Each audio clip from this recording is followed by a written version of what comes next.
The poster says it ends here. I sure as hell hope so.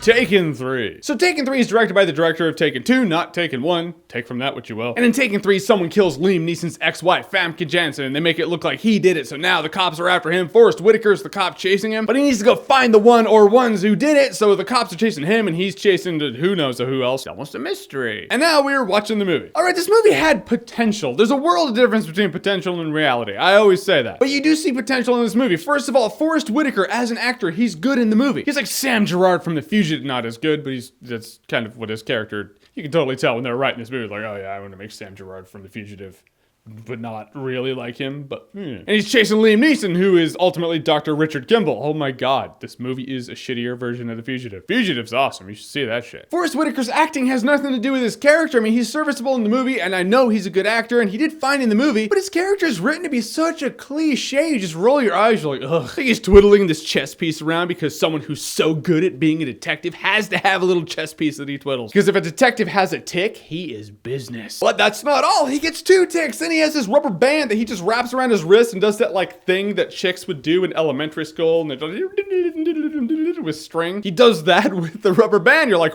whoa, dude has 2 ticks? Holy shit. 1 tick, he's a badass. 2 ticks, he's in Taken 3. And Dr. Richard Liam Neeson in this movie, he's sneaky and he's good at what he does, and that's cool, but to an unrealistic degree. There are a couple scenes. The dude should die. He should have died. Like something happens, something blows up, you're like, Liam Neeson's dead. And it doesn't show him get out of it. It just shows the next scene, he's just away from it and he's alive and he's talking on the phone. He's like, okay, I need to do this now. You're like, how'd you get from A to H? Not A to B, A to H. Doesn't show, it's like, what? Because you can't kill God. That's how. We don't need to show it. You just need to know it can't happen. He's almost supernatural in this movie. It just kind of takes you out of it. The fact is, Taken 1 was a cool movie and kind of a unique experience for what it was. Yeah, it was a kidnapping movie, but it was one of those things where these guys, oh, kidnapped this girl and you just messed with the wrong family. Liam Neeson's like, I'm gonna come after you guys now. And they're like, shit. Bit off more than we can chew. And it was cool seeing him kick so much ass in the movie. You were also intrigued. You're like, all right, we need to follow the trail. We need to piece this shit together. We need to get your daughter back. Now Taken's kind of become like the Hangover movies. First one was great. Second one was shitty. Third one, not as shitty as the second one, still shitty. And you can tell the movie's edited. It was like it was filmed to be rated R, and then it was like, no, it's a PG-13 movie. But it was like in post-production, like when it looks like, yeah, well, screw you. It's obvious. I actually timed it. When Liam Neeson actually started throwing down in this one scene, I was like, okay, he's finally kicking ass.